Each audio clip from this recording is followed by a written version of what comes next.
শুভ দুপুর বন্ধুরা, পৌষ সংক্রান্তি রেসিপিগুলো শেয়ার করব চলো। এবারে আমি এখানে নিয়েছি পৌষ কলা ধুয়ে রেখেছি, আর গোবিন্দভোগ চাল ভিজিয়ে রেখেছি, আর রেখেছি বিউলির ডাল ভিজিয়ে। আগে থেকে আমি নারকেল পিঠাটা করে রেখেছি। দুধ পুলি করব বলে দুধটা ফুটে উঠতে দিয়ে দিলাম এলাচ আর চিনি, আর দুধ আর চিনি গুলে যেতে দিয়ে দিলাম। পিঠেগুলো যখন দুধ একটু ঘন হয়ে আসবে তখন দিয়ে দেব নলেন গুড়। দিয়ে আমি এই দুধ ঘন হয়ে এসেছে, নলেন গুড়টা দিয়ে দেব। রেডি আমার দুধ পুলি। এবার আমি পরিবেশন করব।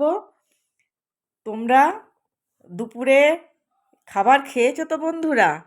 তাহলে আমি খেয়ে নিই, আবার দেখা হবে একটা নতুন ভিডিওতে।